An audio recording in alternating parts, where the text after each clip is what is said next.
Hello, lovely people. My name is Martin K, and today is another episode of News on the Spectrum. That's right. Today episode gonna be about Sweden. That's right, Sweden. And what do I know about Sweden? Sweden is a country in Northern Europe. The capital is Stockholm.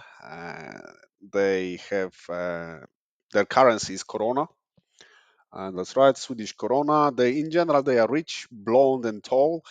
If you ever met a Swedish person, they literally get paid to exist. Yeah, like literally, like recently, I spoke with a couple of like Swedish people, kids, like teenagers, 18-year-olds, and turns out they're getting paid to go to school. And I was like, can I go back to school just in Sweden? You know, that's right. The biggest invention of Sweden is inventing people with no personality. Yeah, they are called the Spanish people of Northern Europe. No, nobody calls them. I know like Swedish people do not like people from Denmark for some reason. For me, they are kind of the same, but who knows? My dad was in Sweden in the 80s, and he didn't stay there because in the 80s Poland was communistic, so getting the opportunity to get to the west, it's north, but still getting to the west is different. But he didn't stay there. You all know why? Because cigarettes cost $10. That's right. That was the reason my dad didn't want to stay in Sweden, because a pack of cigarettes was just too expensive, and having cancer is not affordable thing in Sweden apparently. Okay. Today I'm gonna be a bit tired because I had a very good weekend. I was doing stuff. Become like an adult almost. You know. Okay, so first news are coming from Huffington Post. That's right. Inmate escapes from Swedish prison, goes to dentist, turns self back in. Well, he's a very honest criminal, smooth criminal.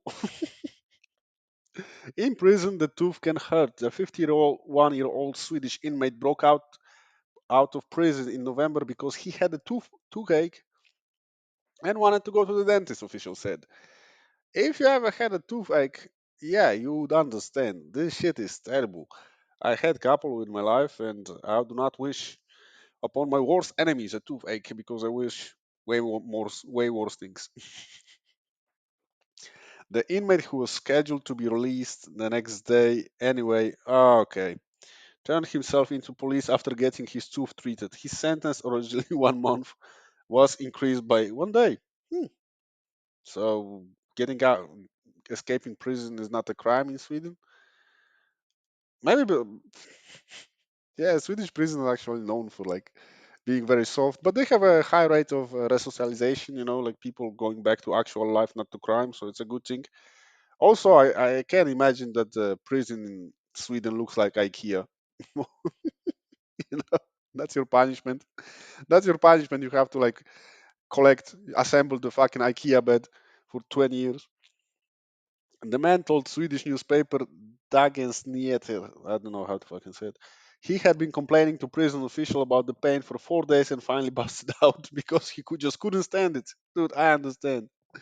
I understand. What kind of crime did you do, by the way? Just month in prison? What? You were drunk on a bike?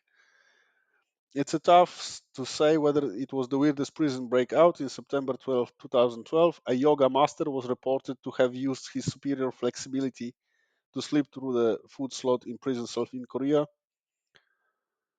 And in 1975, an American in Mexico, he was caught by drug charges, managed to escape by disguising himself as a woman. Uh, Sorry for the sounds. I'm using new microphone today, so I hope the sound going to be better. Yes, my voice in general is fucked up still, but I think you won't hear a lot of different noises. At least I hope so. Okay, so that was the news. The guy had the toothache and he ran away from prison, and then he come back because he's an honest person and he's actually innocent. You shouldn't fucking put him in prison, right? This guy put himself in prison because he was feeling sad. Okay, so next part of the news, my kitchen sink. That's the website. Okay. Okay, so lookout tower without a view. Yeah. I often come across news from home that strike me as very Swedish and makes me laugh. And I decided to start. This is what it's written in the article. I'm not saying that shit. The English is too good for my taste. And I decided to start a little series of okay, okay, but the guy is introducing himself. Okay, fuck you. I shouldn't be so mean. Just like yeah, the guy is helping. The guy is helping. So lookout tower without a view. The local government in Piteå, a town in northern Sweden, Piteå, is every word in Sweden ends with AI, IKEA, Piteå, Mamma Mia, decided to build a lookout tower for everybody to enjoy. There is just one problem. The tower is too low. You cannot see anything but the forest from it. It does sound not Swedish, but very Eastern European Polish type of stuff. Someone got paid to build the tower. They didn't care. It's just like, you know what? If my schwager, actually my sister husband, will do it much cheaper, and this is the result. The local government official explained that the reason is that they had a limited budget and couldn't afford to build even higher. Then maybe don't build it. If you do not have resources to do it, they are now considering cutting down some trees and cleaning up the forest in order to improve the views. You created the problem, and now you're trying to solve it by ruining it. I wonder how much it costs to clear the forest. Perhaps the money could be spent on adding a level to a tower rather than attacking the trees. I do agree with you, sir. That's right. I do agree with you. And I see the photo, and yes, you literally see only trees. Maybe that's maybe they don't have other views. Maybe that's the view in this place. Trees. If you don't like trees, fuck you. Trees are cool. Do not touch them. Stay away from the trees, people. That's right. And now is the time for news from Czechoslovakia. Czechoslovakia still doesn't exist.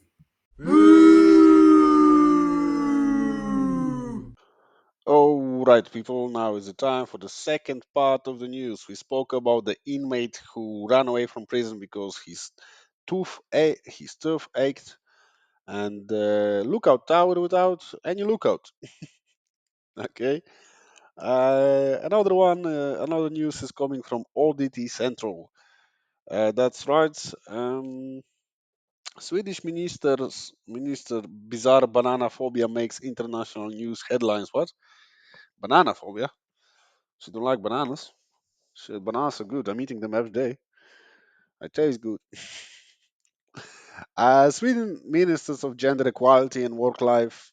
Do they have a ministry of work life?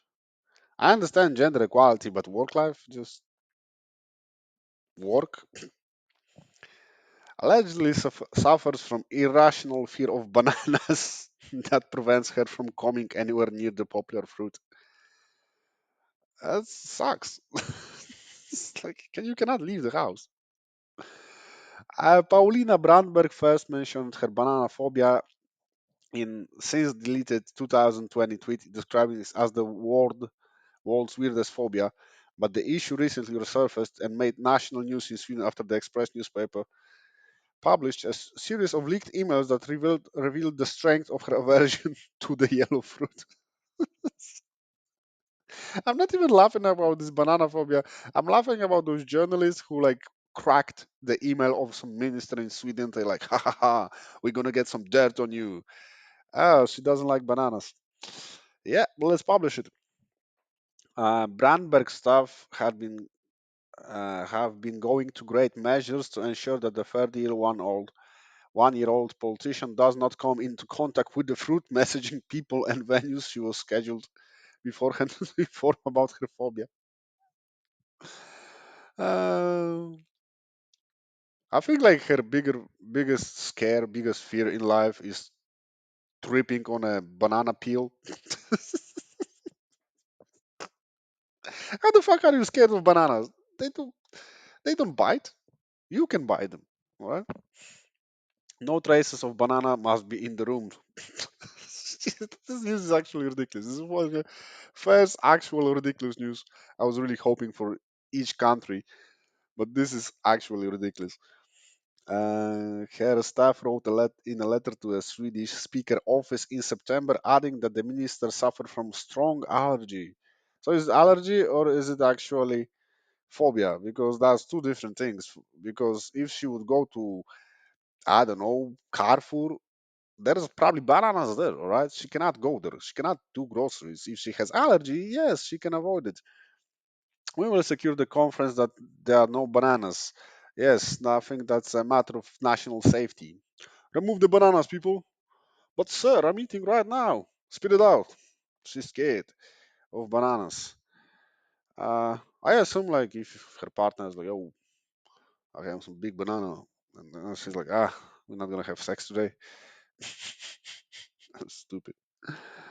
Paulina Bramber declined the comment on her unusual phobia, but confirmed that it was an issue for her and that she will see a doctor about it in the near future. What kind of doctor? What psychiatrist? So yeah, I understand your patients are suffering from depression, anxiety, ADHD, but this banana stuff, yeah, we have to fucking cure it. I don't know, maybe it's hard to avoid bananas. She definitely cannot visit my house because in my house there's always bananas, right? I don't have bread in the house, but I have bananas. That's how much I love bananas. I'm on the side of bananas, all right? If I had to choose Sweden versus or bananas, I would choose bananas. Um, no, I wish all the best to the lady. You know, this news is bananas. All right, and the last portion of the news coming from Reuters. Sweden to allow microbreweries to sell beer to visitors after a lecture. What? Someone going to talk to you? Okay, so Sweden will allow microbreweries, wine yards, and distilleries to sell their drinks on site to visitors in the relaxation of blah blah. Blah. Okay, some strict rules, blah blah blah.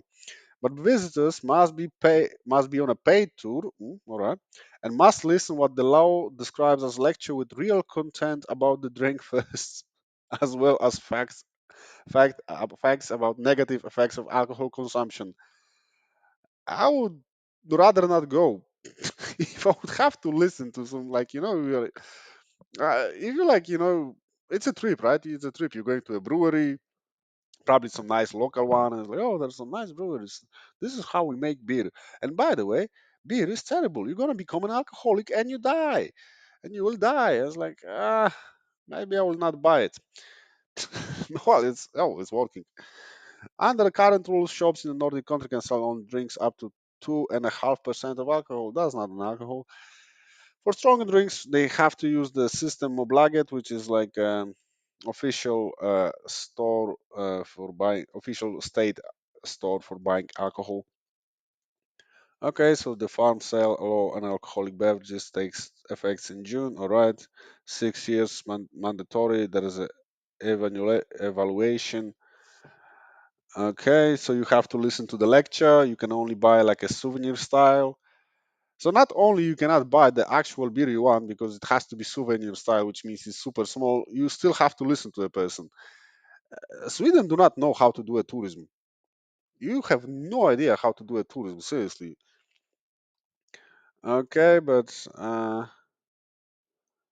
okay, they are talking about they trying to dismantle the state monopoly on alcohol sale. Yeah, they used to be a hardcore alcoholics, like the owner of the IKEA, the guy who died, Ivan Kamprad. Actually, is a true story. He went to Poland during communism times, to secure the purchase of wood, and he spent here like 2 years or something, and he became an alcoholic. Sorry, Sweden. In my opinion, it's a far too cautious proposal, but a clear step in the right direction. I vote yes with joy. Well, yeah, because you probably don't have to listen to this lecture.